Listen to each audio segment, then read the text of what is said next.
Ross, touch back on, or take us back if you could remember. You mentioned that you're in a good place to kind of accept it.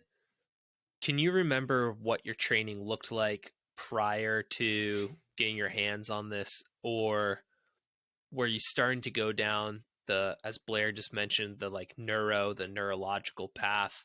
Were you starting to get away from the older traditional styles of training? Um, tell us about that. Uh, Honestly, I don't even remember what I was doing before DB Hammer, but it was more. Yeah. I think it was more like the focus.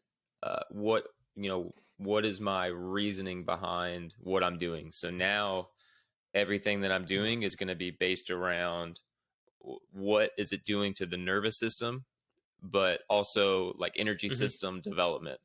All right, am I trying to work on peak strength? Am I trying to work on capacity? Am I trying to work on aerobic? All of these things versus prior, it was really more, all right, I know I just need to get them really strong. I know that they need to move fast, but it wasn't from the perspective of, all right, the nervous system is controlling all of that. And that's what I have to kind of focus on and make sure that that's really dialed.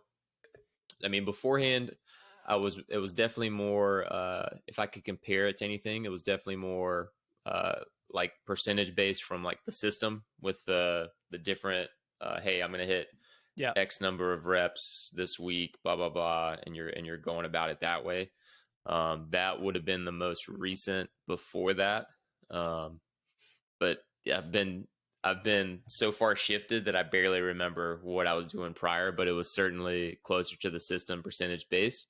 And I guess to answer your question, as far as Hmm.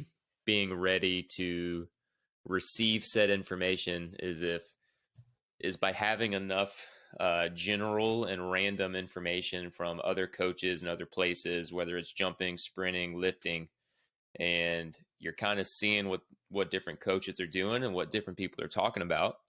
And then once somebody else kind of brings it all together and you've heard it in the right spot, and then they put it in a Hmm. nice kind of better way to deliver it, it's like, okay, this makes every bit of sense. Because again, it all led back to sports performance, which essentially all led back to speed and power development at the end of the day. And it's okay, is it lacking because of strength? Is it lacking because of power? Is it lacking because of speed? Like, what is that reasoning that our athletes are suffering? But also understanding that they might need to be stronger, they might need to be more powerful. Like, we're not going so far away from strength work. Like, that's still going to be the foundation of it, but understanding that at the end of the day, the speed and power aspect of athletics is what's going to reign supreme. And this, I felt, gives you a way more precise way to target that versus me just guessing that at this percentage, I know I'm hitting speed, or at this rep range, I know I'm working strength at this rep range, right? So, like, the time sets and getting enough volume and all that with auto reg, it just, I don't know,